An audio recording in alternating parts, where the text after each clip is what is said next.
예, 화요일 묵상의 시간입니다. 자신이 살아가는 삶을 잘 보면 자신이 가진 진짜 정체성을 알 수 있다. 자신이 살아가는 삶을 잘 보면 자신이 가진 진짜 정체성을 알 수 있다. 이런 제목으로 또 오늘 묵상 시작하겠습니다. 어제 우리가 살피고 있는 역사적인 시점이 사실상 성경의 역사로 볼 때 가장 어떤 최고점에 달하는 그 하나님의 나라가 실현되는 그런 시기였는데, 근데 그곳에서 그런 힘을 바탕으로 더 도약하는 삶이 아니라 그 맡겨진 사명을 가진 자들이 점점 추락하는 그런 시기가 이제 이번 주 우리가 계속 살펴나가는 사사시대였다라는 걸 살폈습니다. 하나님이 통치하시는 방법은 태초에 천지를 창조하시고 사람을 위해 만든 그 에덴 동산에서부터 하나님은 사람 위에 사람을 두어 통치하는 방법이 아니라 심지어 당신이 인간을 만드신 신인데도 사람 위에서 군림하는 게 아니라 각 사람에게 사람으로서의 본분을 알려주시고 그 사람 스스로가 그의 뜻을 알아서 하나님을 믿는 믿음 안에서 자율적으로 주신 자유를 누리며 살아가는 그런 식으로 이 인류를 시작하게 하셨다라는 걸 우리가 분명히 알았습니다. 하나님은 인간들에게 자유의지를 주셔서 온전한 독립적 인격체가 되게 하셨기 때문에 인간으로 그 주어진 모든 자유를 마음껏 누리며 살아갈 수 있도록 그렇게 인간을 지은 하나님이시죠.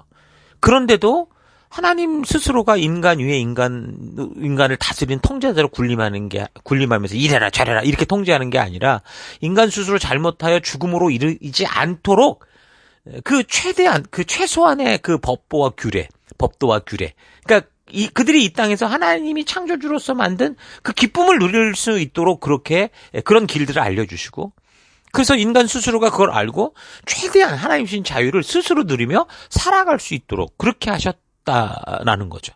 그렇게 우리는 이 땅을 살아가는 겁니다. 근데 그렇게 주신 그런 자유로 인간들이 자기의 욕심과 욕망을 위한 일에만 쓰고 그렇게 이제 무너지기 시작한 거. 그래서 결국 사망의 음침한 부분으로 떨어져서 결국 어떻게 됐어요? 에덴에서 쫓겨나잖아요. 그래서 전부 지옥으로 가는 그 길로 떨어지고 마는 인생이 되고 만 거죠. 신약의 사도 바울도 그래서 충고를 합니다. 그 자유라는 게 너무 좋지만 이 자유가 어떤 자유인지를 모르면 큰 문제가 되니까 갈라디아서 5장 13절 형제 자매 여러분, 하나님께서는 여러분을 부르셔서 자유하게 하셨습니다. 그러나 여러분은 그 자유를 육체의 욕망을 만족시키는 구실로 삼지 말고 사랑으로 서로 섬기십시오 이렇게 말하죠.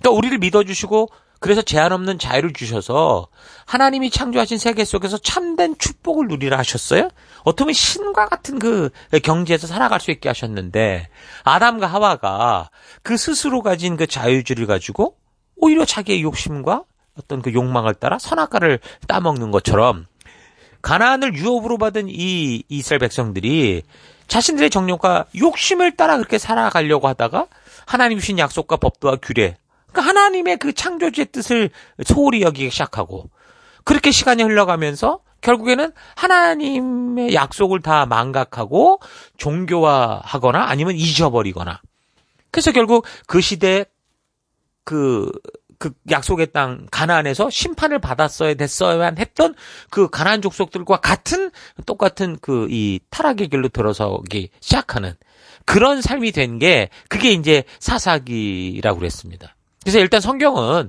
좀 이런 역사적인 안목을 가지고 보는 게 굉장히 중요하거든요. 왜냐하면 성경 자체가 약속의 역사여서 그래요. 한마디로 말하면 성경의 이야기들은 다 각 주제를 가지고 각 권마다 끊어진 단편 소설의 모음집이 아니고요. 성경 각 권의 이름과 또 적혀진 시기와 주인공이 다 다르긴 해도요. 태초의 창조로부터 마지막 계시록 새하늘 새 땅이 임하기까지 이 이야기가 하나님의 이야기로 다 연결된 장편 소설 같은 거예요. 그래서 이 역사 이야기를 바르게 보는 안목을 가지기 위해서 우리는 하나님께서 하나님의 분명한 뜻과 의도를 알게 하는 그 역사라고 할 수 있는 이 신의 산 언약, 요 역사적 바로 이 시점을 중심으로 우리가 잘 이해해 가야 된다라는 거죠. 왜냐하면 하나님이 뭔가 구체적으로 우리에게 말씀하시기 시작한 거라고 볼 수 있는 데가 바로 거기기 때문에 그래요. 그곳에서 하나님의 뜻을 기록하라 하셨고 그 기록을 통해서 당신이 누구신지를 알리셨고 모든 창조로부터 모든 걸 알리셨기 때문인 거죠. 그래서 하나님께서 구원한 백성들을 모아서 당신의 나라 언약 백성으로 초대하시고, 그래서 이제 하나님 나라의 법도와 규례의 창조의 목적과 이 땅을 살아가는 그 이유들을 알리시면서 피조물 된 우리가 살아가야 될 그 삶의 목적과 방법들을 분명하게 알게 하는 역사가 바로 시내산 언약의 역사거든요. 그래서 이 시내산 언약을 중심으로 성경의 역사가 다 이렇게 다 연결되어 있는 거예요. 그래서 시내산 언약을 맺으시면서 그 언약을 맺으시는 주체가 누구신지를 알게 하기 위해서, 그 누가 도대체 이런 일들을 지금 주도해 오고 있느냐라는 걸 알게 하기 위해서 그 창세기를 통해 하나님이 누구신지를 말씀해 주신 거고, 그래서 하나님이 비로소 이 땅을 창조하신 분이시여, 또 물로 심판하신 분이시여, 또 그 이후에 어떤 역사를 이끌어 오신 분인지를 알게 하는 거예요. 그리고 그 하나님께서 어떤 가치를 따라 이 땅을 창조하셨고 어떻게 일하시는지, 그 창조와 타락, 심판과 온 민족들이 분산되는 사건과 하나님께서 하나님의 부르심을 듣고 나오는 아브라함이라는 사람을 통해 분명한 당신의 뜻을, 그 약속을 주시며 결국 그 약속을 지키기 위해서 그 이집트 노예 신세로 잡혀 있었던 이스라엘 족속 아브라함의 후손들을 구하는 이런 여정들을 분명하게 이야기하신 거죠. 그 역사의 그 시점에서 비로소 창조로부터 이 이야기가 어떻게 흘러가는지를 다 알게 하신 거예요. 이걸 알아야 되는데 많은 사람들이 그렇게 하나님께서 누구시고 어떤 가치를 따라 일하시는지를 모르니까, 이 역사를 모르니까 자꾸 자기가 원하는 신으로 각색하고 변질시키는 거예요. 그러니까 하나님께서 어떤 분으로 어떻게 일하시는지를 바르게 알아가는 건 이거 너무 중요한 거죠. 하나님을 모르니까 우상이 나오는 거고, 하나님을 모르니까 자꾸 미신이 나오는 거잖아요. 그러니까 하나님을 바르게 하는 게 너무 중요한 거예요. 그래서 우리는 이 모세오경의 역사를 통해 하나님께서 누구시고 어떤 가치를 따라 어떻게 일하시는지를 알아가게 되는데, 그 모든 하나님의 계시의 구체적인 시작이 바로 어디라고요? 역사적인 시점? 시내산 언약의 그 순간이기 때문에, 그래서 구약의 핵심이 레위기다. 거기서 하나님의 뜻을 분명하게 말씀하셨던 그 레위기가 또 재반복됐던 신명기 같은 게 굉장히 중요하다. 이렇게 자꾸 강조하는 거예요. 바로 이 책 안에 하나님의 백성들이 하나님과 어떻게 자녀답게 살아가는지에 대한 하나님의 그런 분명한 뜻과 의도와 그 명령과 약속들이 있기 때문이죠. 하나님께서 사람들을 죽음에서 구원하여 이제 이집트에서처럼 니들이 살아왔던 그것처럼 살지 말고, 이제 앞으로 살아갈 그 땅, 가나안의 문화, 거기 사람들처럼도 살지 말고, 지금 하나님이 원래 창조하시며 꿈꾸시고 기대하셨던 창조주의 백성답게 살아가는 그런 기준, 그런 가치, 그런 목적, 그러니까 빛과 소금 된 하나님의 사람처럼 어떻게 살라고 하는 명령과 약속, 그 삶의 가치, 하나님의 의도가 분명하게 이 말씀 안에, 이 모세오경 안에 있기 때문에 굉장히 중요한 거예요. 이게 그런 역사예요. 그래서 성경은 단편 소설이 아니라 하나님이 뜻하시는 이 약속과 명령이 어떻게 시작이 됐고 어떻게 지켜져 가고 있느냐라는 그런 역사적으로 그걸 계속 적어가고 있는 게 성경이라는 거죠. 그러니까 하나님의 역사를 적어내고 있는 게 성경이라는 거예요. 그래서 이 약속에 대해 불순종하는 그 결과 같은 경우 이제 신명기 28장에서 있었잖아요. 결국 그 결과는 처절한 고통과 멸망의 길이죠. 결국 죽음의 길로 가는 건데. 근데 그 역사를 보면 하나님께서 어쨌든 그렇게 언약을 했고 인격적으로 서로 약속을 했다면 이 사람들이 약속을 안 지켜서 스스로 그런 고통에 빠지고 죽음의 길로 간다면 그게 불순종의 대가니까 그냥 멸망으로 가든 뭐 어쨌든 그냥 보고만 있겠다. 뭐 이런 식으로 하면은 얘기가 끝나는데 그게 아니라 이 어떻게 해서든 지금 이 잘못된 길로 들어간 이 백성들을 다시 돌이키려고, 다시 살려내려고 그 하나님의 마음을 품은 자들을 계속 보내셔서 돌아오라 하시는 말씀이, 그게 이제 성경에 나오는 선지서의 이야기들이고, 그 약속과 명령을 따라 순종할 때 그렇지 않을 때 결과에 대한, 결국 삶을 살아봤던 사람들의 그 정말 피땀 흘리는 그 삶의 그 결과. 그러니까 마치 모세나 여호수아가 유언을 하듯 그렇게 고백하는 삶의 간증의 이야기들이 바로 시가서의 말씀인 거예요. 그게 이제 이 구약 전체를 통해 이 모세오경과 연결돼서 볼 수 있는 분명한 어떤 핵심적인 내용인 거죠. 그러니까 레위기를 통해 알게 하신 하나님의 명령과 약속이 그 이후 어떻게 이루어져가고 있느냐, 이걸 어떻게 사용하냐, 이걸 지켰냐 안 지켰냐, 이게 전부 성경의 모든 이야기인 거예요. 자, 그렇다면 성도로서 가장 먼저 해야 될 일이 뭘까요? 바로 하나님의 이런 명령과 약속이 무엇인지 그 역사를 알아내는 거죠. 하나님께서 무엇을 명령하셨고 무엇을 약속하셨고, 그래서 우리가 무엇을 해야 되고 또 무엇을 하지 말아야 되는지를 이게 알아야 되는데 알지 못하면 어떻게 우리가 아무리 교회당 모였다고 해도 어떻게 하나님의 뜻대로 살 수 있습니까? 그 회당에 모여도 거기서 우상숭배가 되는 거예요. 그래서 하나님의 뜻을 모르니까. 그리고 이 세상 속에서 어떻게 우리가 빛과 소금 된 삶을 살겠어요. 그냥 어둠 속에 같이 어둠이 되는. 왜요? 하나님의 뜻과 명령이 뭔지 모르고 이 역사와 이 하나님의 약속을 통해 그 하나님의 의도를 모르니까 그렇게 살 수밖에 없잖아요. 이 거룩하다라는 말은 구별됐다라는 말이잖아요. 그 구별된다라는 게 뭐냐면 바로 이렇게 하나님의 뜻을 모르고 빗나간 그 길에서 세상으로 가버리는 그 길에서 그들의 가치 속에서 이제 더 이상 그렇게 살지 않고 그 세상은 이미 하나님을 떠나 알지 못하는 그 길, 죽음의 길로 가고 있는데 그게 아니라 이제 하나님의 약속과 법도와 규례의 가치를 알고 그래서 이 삶의 가치, 창조주의 뜻을 내가 살아가는 분명한 이유, 기준으로 삼고 살아가는 거, 그게 이제 구별된 삶이라는 거예요. 거룩한 삶이라는 거예요. 그런데 그 구별된 삶을 살게 하는 하나님의 법도, 규례도 모르고 역사도 모르고 그렇게 우리를 구별하신 하나님에 대해서도 자기가 생각하는 대로 오해하고 있다면 그게 무슨 바른 믿음이겠습니까?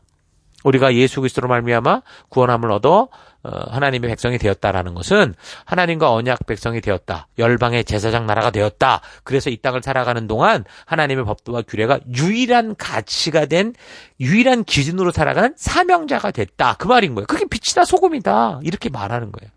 이제 더 이상 가나안에 속한 자가 아니고 이집트에 속한 자가 아니고 이런 세상 문화에 속한 자가 아니라 주 안에서 새로운 피조물 된 존재다. 열방의 제사장 된 자다. 거룩한 백성이다. 빛이다. 증인이다. 이걸 인식하며 살아가는 게 그게 하나님의 자녀로 살아가는 거예요. 그래서 우리가 예수를 믿게 될 때 가장 큰 변화는 뭔가 새로운 느낌을 강하게 받았다라는 이거보다 우리의 정체성이 이 말씀으로 말미암아 완전하게 드러나고 완전히 새롭게 바뀌었다라는 걸 인식하는 게 그게 가장 바른 믿음의 변화예요. 자신의 정체성의 변화를 바르게 깨닫지 못하는 그런 거듭남이란 그런 교인이란 절대 온전하지 않은 거예요. 아니 정체성이 바뀌질 않는데 그게 무슨 교인이고 성도입니까? 교회당에 와 있기 때문에 성도가 아니라고요. 그 가치와 삶의 이유가 바뀌어져야 성도인 거죠. 여러분 어떤 사람이든지 여러분 결혼을 하기 전과 후의 행동은 같을 수가 없잖아요. 결혼을 하기 전에는 뭐 아무하고 만나고 다녀도 뭐 누가 그걸 시비할 수 없어요. 근데 이제 결혼을 하고 나면 어때요? 이제는 아무나 만나고 다니면 안 되죠. 그러니까 그리스도인들도 이제 예수님의 거룩한 신부가 되는 거예요. 우리가 그리스도로 말미암아 하나님의 자녀가 됐다라는 것은 하나님의 백성으로 온전한 회복이기 때문에 이제 더 이상 그러니까 그 세상과는 관계없이 하나님과 언약한 사람들이 됐다라는 거예요. 그래서 참된 성도들은 그 세상을 자꾸 기웃거리고 이런 신 저런 신 이런 거 그 눈길 돌리고 추파 던지고 눈 희끗희끗거리면서 뭐 이렇게 희끗희끗 보고 이런 삶을 살아서는 안 된다는 거죠. 이제 우리의 영혼이 하나님의 은혜로 어떤 존재인지를 알고 그래서 하나님과의 그 관계가 형성이 되고 하나님의 자녀로서의 약속에 동참했다면 약속한 백성답게 그 약속을 지키면서 그 언약의 바운더리 안에서 오직 하나님을 기뻐하고 즐거워하며 하나님이 주신 창조의 그 가치를 따라 그 안에서 주시는 기쁨을 따라 살아가야 되는 거죠. 광야를 방황하는 방황자도 아니고 이집트의 노예로 사는 자도 아니고 이제는 가나안 사명의 땅의 주인 하나님 나라의 백성 사명자가 됐다라는 사실을 이렇게 바르게 인식해야 그래야 이제 우리가 이 정체성을 바르게 알아야 우리가 보냄을 받은 어느 곳에서든 하나님이 세우신 열방의 제사장이요 거룩한 백성이요 빛과 소금으로 살아갈 수 있는 거예요. 그래서 그런 바른 신앙을 위해 가장 중요한 것은 하나님과 언약 백성이 된 이 의미가 어떤 것인지 바르게 알아야 되고 그로 인해 자신의 정체성을 온전히 깨달아야 되고 그래서 하나님의 명령과 약속과 법도와 규례가 무엇인지를 바르게 알아야 되는 거예요. 이게 가장 중요한 성도의 기초인 거죠. 그래서 나를 부르신 그 하나님이 누구신지 그 하나님께서 내게 말씀하신 그 삶의 법도와 규례가 어떤 것인지를 부지런히 성경과 역사를 통해 바르게 알아가는 여러분과 제가 될 수 있기를 바랍니다. 자, 오늘 하루 나는 내가 예수를 믿고 하나님의 자녀가 되었다는 사실에 대해서 어떻게 좀 알고 있었는지 좀 잘 되돌아봤으면 좋겠습니다. 그것에 대해 잘 모른다면 내가 지금 어떻게 세상을 살아가고 있는지를 보고 나의 현실을 보라는 거예요. 또한 내가 교회에서 어떻게 생활하고 있는지를 보면 알 수 있습니다. 그러니까 내 말과 생각보다 내 삶을 보아야 나의 진짜를 알 수 있어요. 내 삶이 곧 내가 지금 어떻게 나를 생각하고 있고 내가 지금 나를 인식하고 있는가라는 걸 분명하게 보여주고 있기 때문이죠.